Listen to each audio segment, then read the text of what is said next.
말씀은 요한계시록 16장 17절로 21절 말씀입니다. 요한계시록 16장 17절로 21절 말씀 다 같이 합독하시겠습니다. 일곱째가 그 대접을 공기 가운데 쏟음에 큰 음성이 성전에서 보좌로부터 나서 가로되 되었다 하니 번개와 음성들과 내성이 있고 또 큰 지진이 있어 어찌 큰지 사람이 땅에 있어오므로 이같이 큰 지진이 없었더라. 큰 성이 세 갈래로 갈라지고 만국의 성들도 무너지니 큰 성 바벨론이 하나님 앞에 기억하신 바 되어 그의 맹렬한 진노의 포도주잔을 받음에 각 성도 없어지고 산악도 간데 없더라. 또 중수가 한 달란트나 되는 큰 우박이 하늘로부터 사람들에게 내리매 사람들이 그 박제로 인하여 하나님을 회방하니 그 재앙이 심히 크미르라. 아멘. 사자 목사님 나오셔서 일곱째 대접 재앙이라는 제목으로 말씀을 선포해 주시겠습니다. 기도하겠습니다. 거룩하시고 전능하신 아버지, 은혜를 주심으로 감사합니다. 주의 제대이 참으로 임박한 가운데 저희들을 사랑하사 이렇게 불러주시고 힘을 비춰주시고 글쎄 신부 삼아주시고 또 이제 신랑의 수를 어떻게 맞이할 것인가 하는 귀한 말씀을 통해서 준비하고 얘기할 수 있게 하시니 너무나도 감사합니다. 일어난 다섯 자녀가 같이 되지 아니하고 슬기로운 다섯 자녀가 같이 되어서 기름 준비하고 말씀으로 온전히 재림을 준비하고 있다가 주님 오시는 그날에 잘했다 치지 않고 주님과 함께 혼잔치 들어가는 놀라운 축복을 받을 수 있도록 역사해 주시고 이끌어 주시옵소서. 하루같이 아버지께서 이 시간도 부족한 정을 속이셨사오니 대응을 부어주시옵소서. 오직 하나님의 비밀한 말씀만을 전할 수 있도록 축복하여 주실 것을 믿사옵고 예수님의 이름으로 감사하며 기도합니다. 아멘. 네, 일곱째 대접 재앙이 이 세상 마지막 재앙이라고 했습니다. 참으로 이것은 즐거운 말씀이기도 그 지긋지긋한 재앙이 이게 마지막이라니 참으로 행복한 일이기도 하는 것입니다. 이제 세상도 종말이고 재앙도 종말이고 이제는 새 세상이 온다 이렇게 말씀하고 있습니다. 재앙이 없는 세상이 온다는 것입니다.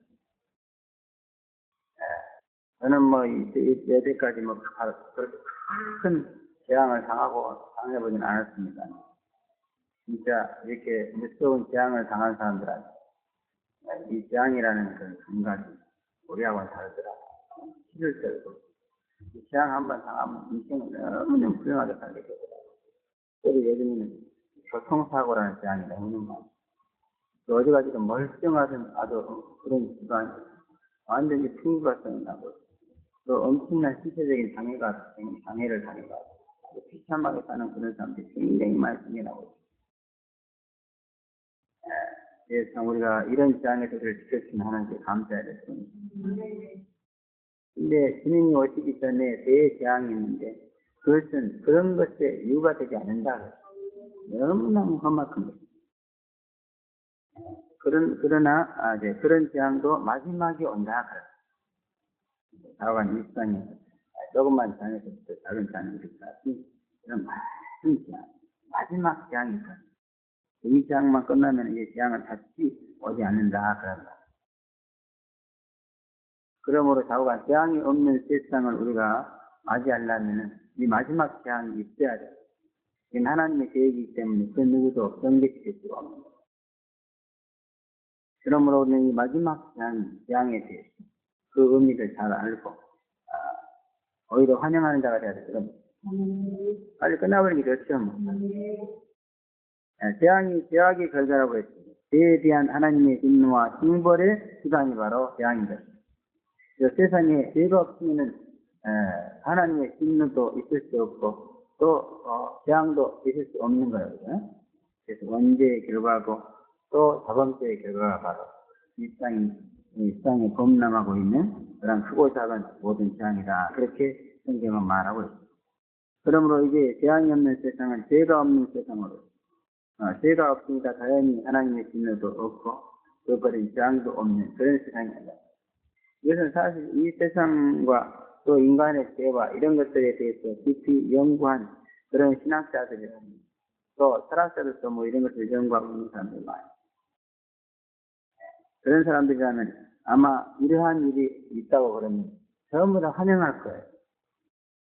그러나 이런 것에 관심이 없는 사람, 어떻게 돌아가는가? 그러나 우리는 하나님을 믿고 또 그의 말씀대로 순종하면서 살아야 하기 때문에 이런 말씀이 성경에 기록되어 있으므로 이 말씀을 듣고 무시해서는 아니지. 이런 일점 이력이라도 모두가 다 하나님의 뜻이고 또 예수님께서 말씀하십니다. 하나님의 말씀이 일점 이력이라도 없어지지 않는다고요. 그러므로 이것은 또 우리에게 큰 교훈을 주는 것이기 때문에 하나님의 뜻대로 교훈을 잘 받는 저와 여러분이 될 줄로 믿습니다. 죄는 참으로 그 자체가 재앙입니다. 그래서 죄악이 있는 곳은 분명히 재앙이 따르게 되어 있습니다. 그러므로 죄가 없는 세상은 그 자체가 낙원이요 또 천국입니다. 우리는 그런 새로운 세상에 대해서 뭔가 관심을 가지고 성경을 통해서 잘 알아가야 된다. 죄로 인해서 재앙이 있고 그 다음에 죄가 없고 재앙이 없고 하나님의 진노가 없는 그런 세상이 온다 이렇게 말하고 있습니다. 근데 우리가 여기서 이제 생각해 보면은 이게 죄가 있고 재앙이 있는 그런 세상은 우리가 그래도 몇십 년 살았기 때문에 잘 이해가 되고 알 수 있는 것 같아요. 그러나 죄가 없고 재앙이 없는 그런 낙원의 세상에 대해서 우리가 한 번도 본 일도 없고 또 어떻게 그렇기 때문에 잘 짐작이 안 가는 거예요. 짐작이. 과연 어떤 세상이 그런 세상인가? 성경에 기록되어 있습니다. 그리고 맨날 연구하고 읽어도 실제적으로 그런 세상을 체험해보지 않았기 때문에 잘 기억이 안 가는 거예요. 그러나 우리가 이런 세상을 조금이나마 느낄 수 있는 것은 우리에게 주어지는 사제의 은총이다 그렇게 보여요.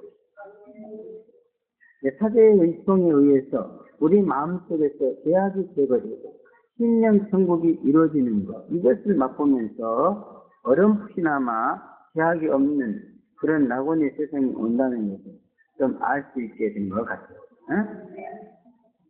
저도 이 신령 천국을 이루지 못하고 마음속에 항상 그런 나의 죄, 남의 죄가 계속 들끓면서 내 영혼을 괴롭히고 고통스럽게 할 때는 그런 것에 대해 잘 몰랐어요. 그러나 이렇게 예수를 온전히 바로 믿고 사제의 은총을 받아서 내 마음속에서 죄라는 것이 제거되고 나면 과거에 내가 죄 때문에 시달렸던 그런 고통이 이제 무엇인가를 잘 알게 돼요. 그러면 지금 그런 죄로 인해서 고통당하지 않는 나의 마음이 어떤 것이라고 비교받아요. 이런 신령 천국을 맛보고 나니까 지금 이 죄악 세상과 그 다음에 앞으로 죄가 없는 세상은 아마 이렇게 달라지는 것이다 하는 것을 조금이나마 체험할 수 있는 것 같아요. 그러므로 우리는 정말 이런 경로를 통해서라도 뭔가 죄악이 사라지고 재앙이 사라지고 또는 죄악이 없고 재앙이 없는 그러한 세상을 우리가 섬하고 동경하는 그런 발판으로 삼아야 될 수가 있습니다. 흰옷을 입고 사제의 은총을 받으며 의인의 삶을 살고 있으니까 눈을 감고 자세히 속을 들여다보시기를 바랍니다. 이제는 내 마음속 깊숙한 곳에 그 죄는 없다는 것을 발견하게 될 줄로 믿습니다. 나의 영 밖에는 아직도 죄악의 파도가 넘실대면서 나를 위협하고 있을지라도 나의 영 속에는 분명히 죄가 없어졌어요. 놀라운 변화. 예수의 피로 깨끗하게 하나님 아버지께서 씻으셨기 때문입니다. 그런데도 죄 없는 신령 천국의 복을 누리지 못하고 있는 그런 분들이 많이 있는 것 같아요. 또 그로 인해서 마지막 재앙이 끝나고 우리에게 도래하는 죄 없는 세상에 대한 동정심도 별로 없는 것 같아요. 그러므로 마지막 재앙이 주는 의미도 알 수 없고 또 그 죄가 없는 그러한 세상이 온다는 데 대해서도 환영하는 그런 마음이 별로 생기지 않는 것 같아요. 그래서 참으로 안타까운 그런 힘을 사람들의 잘못된 뜻입니다. 그렇겠습니다. 제가 방금 말씀드렸듯이 이게 죄가 없는 신령천국, 과거에 죄가 있었던 죄의 마음, 또 죄가 없는 신령천국 이것을 비교해서 우리는 이제 이 죄가 없는 세상을 동경하게 되고 그것을 사모하게 되고 이렇게 된다 그럽니다. 근데 이것을 느끼지 못하게 되면은 이러한 동경도 사모도 있을 수가 없게 된다 그런 말. 그러면 죄가 있고 재앙이 있는 세상을 멸시하고 그리고 죄가 없는 그런 세상을 동경하고 사모하기 위해서는 우리는 분명히 죄로 인해서 휘달렸던 내 마음과 그다음에 지금 죄가 사라져서 죄가 없는 내 마음을 철저하게 비교하면서 여기에 대한 그런 신령천국의 은혜를 매일매일 새롭게 맛보는 것이 너무너무 중요하다. 근데 이게 안 되고 있어요. 그러니까 또 이것도 안 되고 있고 이렇게 된다 그 말. 그러므로 우리가 이런 세상에 대한 그런 사모나 존경하는 마음을 가지려고 하면은 우리가 이것을 통해서 뭔가 확실한 그런 신령천국의 체험을 가져야 된다 그런 얘기입니다. 그렇게 이렇게 갖지 못하는 결정적인 원인은요, 내적인 생활을 하지 않고 외적인 생활에만 치우치기 때문에 그래서 그래요. 분명히 하나님께서는 여러분이 예수를 온전하게 잘 믿기 때문에 여러분의 마음속에 분명히 죄를 제거해 주었다 저는 믿고 있습니다. 왜 제가 체험했고 내가 습관적으로 벌써 그러고 있어요. 그런데 본인이 이것을 느끼지도 못하고 그러니까 여기 그냥 이게 얼마나 놀라운 축복이고 행복이라는 것을 다시 말하면 확실하게 확신을 못하게 되고 체험을 못하게 된다 그런 거예요. 그 첫째적인 원인이 뭐냐면 일부만 보기 때문에 그렇다고. 그래서 아무리 우리 신령천국을 이루어지고 마음속의 죄를 제거했었어도 이 행복과 이 은혜를 우리가 느끼지 못하고 체험하지 못하는 외부를 바라보면 그렇게 되고 만다고. 그러므로 우리는 이렇게 외부를 바라보고 사는 것이 아니라 이게 나의 속을 들여다보고 살아야 된다. 죄 없어져가지고 신령천국이 된 내 마음속을 들여다봐봐요. 그러면 그 속에 예수가 있습니다. 그래서 신어집은 성도는 글쎄 신부된 성도는 이제 우리 마음속에 거하시는 그 바로 예수를 찾아서 그 예수와 교제하고 사귀고 이렇게 나가야만이 이 신령천국으로부터 주어지는 그러한 놀라운 은혜를 받을 수 있다. 그런 말이에요. 그러면 정말 제발 좀 외적인 생활에만 쓰지 말고 내적인 생활로 돌아가시기를 바랍니다. 여러분의 내면으로 들어가다 보면은 분명히 죄 없으신 신령천국에서 아마 그곳에 계시는 예수를 발견하게 될 겁니다. 그러면 여러분은 그 속으로부터 너무 놀라운 그러한 축복을 느끼게 되고 행복을 느끼게 된다. 그러면서 죄가 없는 세상에 대한 그런 예수가 가지고 있는 그런 그 에덴 명산의 지하의 낙원에 대한 그런 꿈과 소망이 거기서부터 터져 나온다.